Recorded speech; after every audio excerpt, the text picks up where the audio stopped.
Hi everyone, welcome to AI Crack channel. This is Akash Gangwar and today we'll be studying functions lecture 3.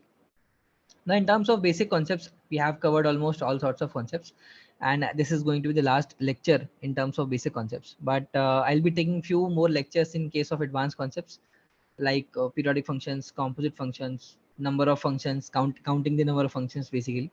And after that, I'll start taking lectures on individual functions like GIF functions, exponential functions, logarithmic functions, etc. So we'll be covering more problem solving techniques related to those functions in those lectures. But I'll do that along with the current lectures which are going on, that is limits. So let us start the discussion now.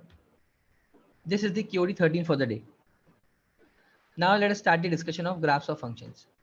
So the first thought which comes to our mind when we listen to exponential functions is e raised power x, but actually it should be a raised power x. This is the actual definition of exponential functions. Here a is called the base.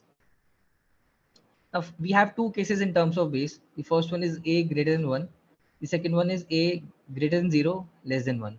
We cannot take a equals to 1 or a less than 0, right? For obvious reasons. For in case of a equals to 1, it will be nothing but a constant graph because anything raised to power exact 1 is 1. Now in case of a less than 0, so in that case, let's say we are taking minus 1 raised to power x. In that case, we cannot define odd powers or even powers. So this function would behave differently for different kinds of powers. So that is why there is no point in describing that kind of function. Now let's take the first case, that is a greater than 1. So in that case, graph looks like this. Why? Because a is greater than 1. Let's say a equals to 2. Let's take the case for a equals to 2. Now we know that 2 raised to power 0. Basically, when we are keeping x equals to 0, that is 1. So over here, this value is always 1. This value is always 1. 1 comma 0. And now when we are keeping x as infinity, so this will reach infinity. But when we are keeping x as minus infinity, basically towards the left side, in that case, it will be close to 0, right? Here it will be close to 0. It won't be exact 0. It would look like something like this. 1 2 raised power 1 by, let's say, 1000 or 10,000, whatever. So that would be close to 0. It won't be exact 0. So we are keeping a very big number over here, right? So let's discuss the domain, range, and all those things. Before that, I'll talk about this function as well, like this category as well. So here that was the category for a greater than 1. Now this is the case for a greater than 0, less than 1. Now let's say we have 1 by 2 over here. Now if I make the power 1 over here, we'll get 1 by 2. If I make the power 2 over here, I'll get 1 by 4. So basically with increasing power, it is decreasing. And it keeps on decreasing, right? So if I do 1 by 2 raised power infinity, then it will be approximately 0. So I can see that. And also if I do 1 by 2 raised power minus infinity, then it will also be infinity, right? Because that will give me 2 raised power infinity. So that is nothing but infinity. So it is the exact opposite of the function which we saw earlier. So this looks like this one. Again, it's 0 comma 1 over here, right? At x equals to 0, this function again becomes 1. With x equals to infinity, this becomes close to 0. With x equals to minus infinity, this becomes infinity, close to infinity. Now let's look at the properties of these functions. Okay, this point is actually 0 comma 1. Yes. So domain, we can see that in both the cases, domain is R, right? It can take any value regardless it's irrational, rational, or a fractional, anything. It can take any number, right? X can take any number. Now let's talk about the range. We can clearly see that in both the cases, it's going from open 0 to infinity because 0 is never reached. It's almost there, almost 0, but it's never reached. So open 0 to infinity. Now if it's a 1 1 function or many 1 function, so let's draw a horizontal line. So even if you draw it at any place, you will see that it's cutting at just one point. Every time it's cutting at just one point. So it's a 1 1 function. by default. Now talking about into onto. So let's say this function is defined from R to R. In that case, this is an into function, right? Because codomain equals to not codomain is not equals to range. Range is 0 to infinity. Codomain is R, so it's not equals to codomain. So basically, it's an into function. So now if it is odd function or even function, it is actually neither odd nor even, because it is not neither symmetric about y-axis nor symmetric about this origin, right? So it is neither odd nor even. So I think these are the basic properties which we have covered for exponential functions. Now let us talk about logarithmic functions. Logarithmic functions looks like log base a x, that is equals to y, right? So usually when we write log, we automatically consider log to the base 10 or log to the base e. But for general cases, we have to consider log to the base a. Now what this actually means is a raised to power y equals to x. If we write in exponential forms, then this is the equation. This means the same, right? Now let's try to plot the graph. Again, there are two cases, a greater than 1, a greater than 0, less than 1. So these are the two cases which we have seen in exponential functions as well, because both of them are more or less convertible. That is why. Now for a greater than 1, it looks like this one. So as you can clearly see, if we increase x value when a is greater than 1, let's say a is 2, let's say again a is 2. If we increase x value, let's say I keep 2 raised to power 10, then y becomes 10. If I keep 2 raised to power, let's say 1000, then y becomes 1000. So basically, if I keep 2 raised by infinity, basically this is also infinity, but if I write infinity in the form of 2 raised by infinity, then y becomes infinity. So basically, as we go bigger in x, in this case, the y value also becomes more. So basically, y approaches infinity as x approaches infinity. Now let's see the flip side. So basically, when x approaches 0, then what will happen? For making x approaching 0, I'll have to write in the format 2 raised to power minus infinity, right? So when I'm writing in this format, then only I can say that x is approaching 0. I can write directly 0, but just to make things easier to understand, I'm writing in this format 2 raised to power minus infinity. So if I'm writing 2 raised to power minus infinity, then y value is minus infinity. So basically, as x is approaching 0, we are getting y as minus infinity. So this is the graph of log x, any log x. So I just took the case for base a equals to 2, but you can plot it for any base a equals to 3 or 10 or 20 or whatever. A similar graph will be there. So let's take the other case, that is a less than 1, greater than 0. Now in that case, graph would look just the opposite. It would look like this one.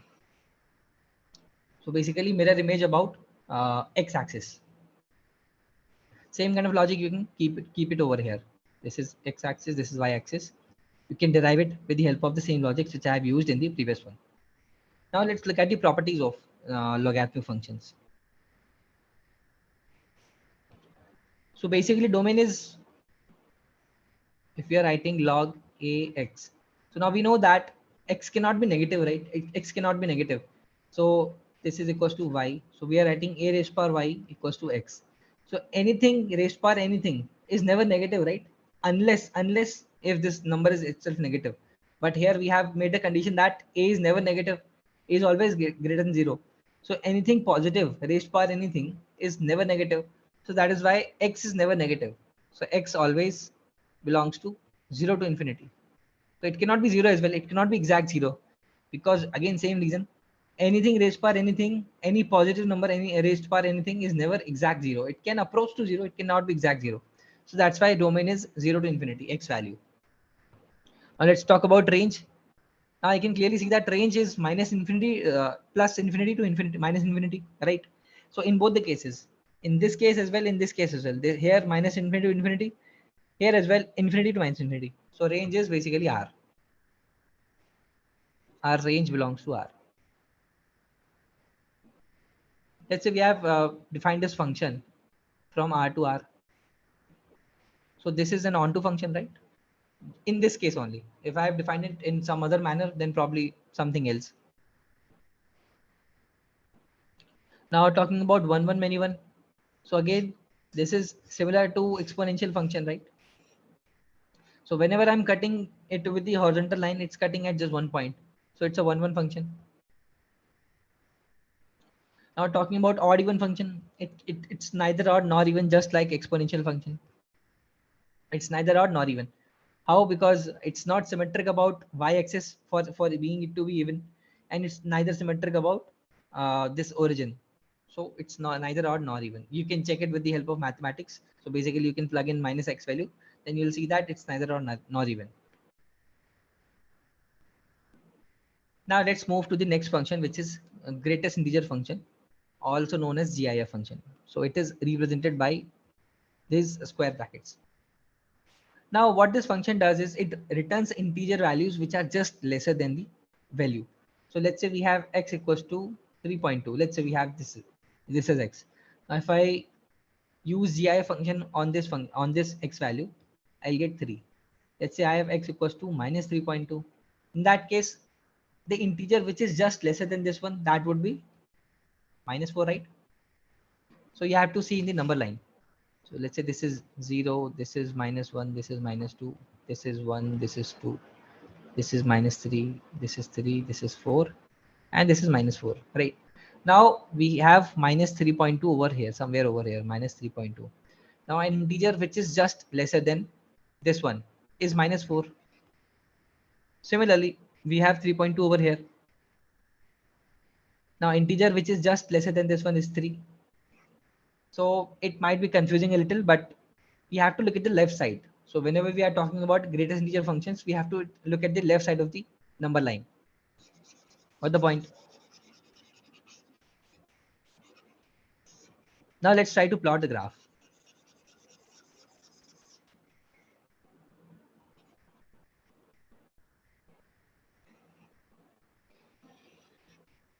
Now this is our origin, x, y. I plot it for 2, 3 points.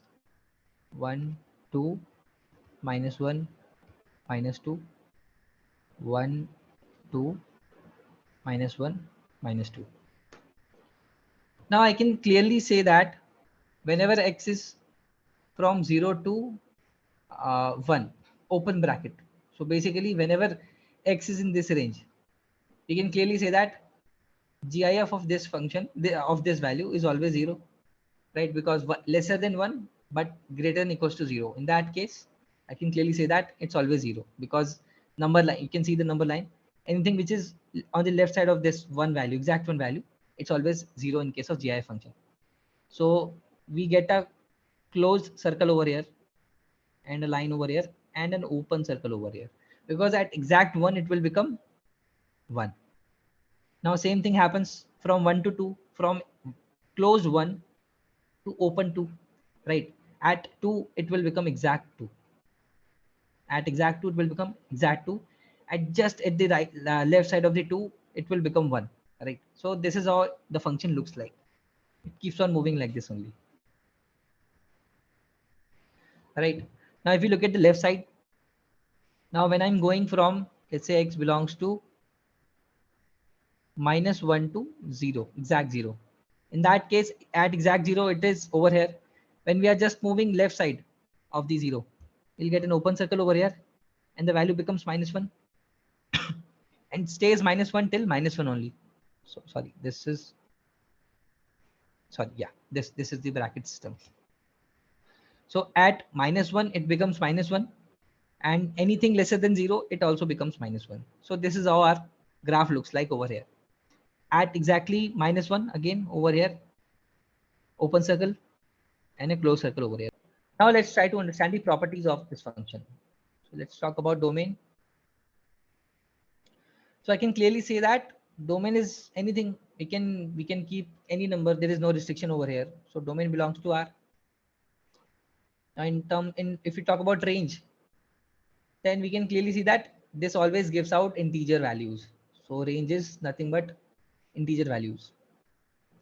So if we have defined this function from R to R, in that case this is an into function, because domain is not equals to codomain. Sorry, range is not equals to codomain. So this is an into function. Now we talk about 1, 1, many one. So it's clearly many one because at multiple points, at 1.1, 1.2, 1.3, all of these points are giving the value of 1, right?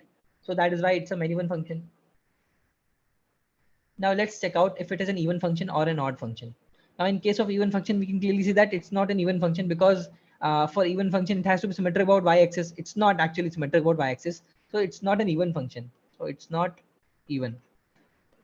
Let's check out odd. So for odd, it visibly looks like that it's an odd function because it might see that you might see that this is something symmetric about the origin. But when we try to plot it, let's say I take a point over here that is 1.5 distance from here and 1 distance from here. So basically I'm going in the direction. So 1.5 distance from origin in the x-axis and 1 distance in the y-axis. So I'm going over here. So let's take the just the opposite one. So I'm going 1.5 over here and 1 over here. So I can clearly see that I'm not able to find a point over here. But whereas I can find a point in this location. When I'm going in the right side, I'm able to find a point.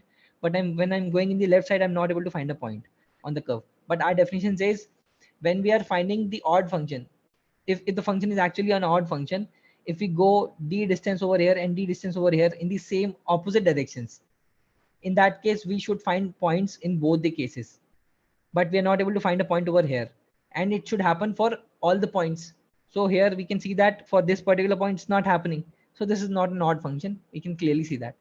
Also this was just the graphical method. Let's say x equals to minus 3.2 or x equals to 3.2. We have taken two cases over here. If I try to find the GIF of these of these values, I'll get minus 4 over here. I'll get 3 over here. So these are also not equal in magnitude.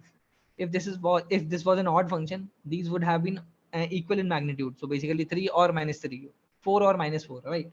So that's why it's not an odd function. So basically it's neither odd nor even.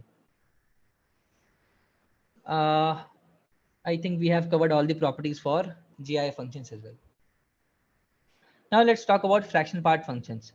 So fractional part function is nothing but just the fraction part of any number. So let's say we have x equals to again 3.2. Then we denote the fraction part as curly bracket, and that would give us 0.2. Now here comes the trick. The way it is defined, it's always positive. How it's defined? X equals to GIF of x plus fraction part of x, right? Any number can be defined in this manner. So basically,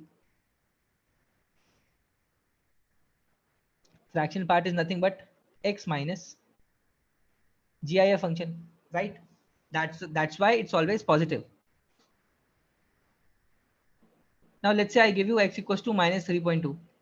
Then you might be tempted to write fractional part as minus 0.2, which is not correct because we just defined that fractional part is always positive. Now how to find the value of fractional part in case of negative values? So let's try to find it out. X equals to GIF of x plus fractional part x, right? Now we know that x equals to minus 3.2 and GIF of x equals to, as we saw that, minus 3.2. For this number, GIF would be minus 4 because we are looking just at the left side of the number line, plus fractional part. Now you see that fractional part comes out to be 0.8. Now let me give you a shortcut formula for the same. In case x is greater than 0, in that case, just remove the integer part and that is your fractional part. So in case of this one, we have got 0.2 over here. Now in case x is less than 0, what you have to do, remove the integer part and add 1. So basically minus 3.2 is there. We have removed the integer part, so it becomes minus 0.2 and add 1 over here. So you will get 0.8, right? So what you have to do, remove the integer part and add 1 in the fractional part. So you'll get the positive value. So that is your fractional part for negative numbers. This is your fractional part for positive numbers. So in questions, you might get tricked over here in this case, in the negative case. So just have to beware of this this particular formula. Now let's take few examples of domain and range. I know all of you must be knowing what is domain, what is range for different types of functions. But just to give a refresher, I'll take few examples. So let's say I'm talking about an under root function. So whenever I'm talking about the under root function, we know that anything inside the under root should be positive. It shouldn't be negative. When we are dealing with the real numbers, in that case, anything inside the under root should be positive. So let's say we have written x square minus 1 over here. So what is the domain of this function? Let's say we have this function. What is the domain of this function? In that case, x square minus 1 should be greater than or equals to 0. It can be 0 or it can be greater than 0. So that will give me x square greater than 1. So we have to ensure that to find out the domain, we have to ensure that this entire value is always greater than equals to 0. Now you can solve this inequality easily. That gives us x belongs to minus infinity to minus 1 union 1 to infinity, right? So that will give us this value for domain. Now let's say we have function like log x, log ax, right? Now we know that anything inside log also should be greater than 0, and also this value should be positive. We can clearly see that log values can also go in the negative region. So let's take the case for 2 over here. So base is 2 because for the other case graph will be opposite. Now this is the point where x equals to 1, where this value becomes 0, which is possible. We want greater than equals to 0. This log value should be greater than equals to 0, right? So in this case, we don't have to take the values which are lesser than 1. So basically x greater than equals to 1. This is the domain for this case. So in this case, we have satisfied the condition for under root as well. We have satisfied the condition for log as well, right? So mathematically, if we write, then we'll write x greater than equals to 1. That is the case for under root, and also x greater than 0. We have to take the intersection of both these. So if we take the intersection, we'll get x greater than equals to 1, right? Now similarly, we can find out the range as well. Now we know that this function is always greater than equals to 0, right? So basically when x approaches 0, this function reaches when x approaches 1, this function reaches 0, and when x approaches infinity, this function also approaches infinity. So we can clearly say that y belongs to 0 to infinity. Over here, with the help of graph, I can clearly say that when x equals to 1, this entire function becomes 0. This under root function becomes 0. So y belongs to 0 to, and this log function is going to infinity as x approaches infinity. So again, same kind of range. So these are the just few examples of how to calculate the range in terms of basic examples. We'll be studying about the different types of methods to calculate the range for various complex functions, but this was just to give a refresher. So today's lecture was still here only, and from next lecture onwards, basically in case of functions, not in case of limits. In case of functions, from next lecture onwards, we'll be talking about more advanced concepts, and we'll be discussing these functions in more detail, basically problem solving techniques. So let's meet in the next lecture. Thanks for watching.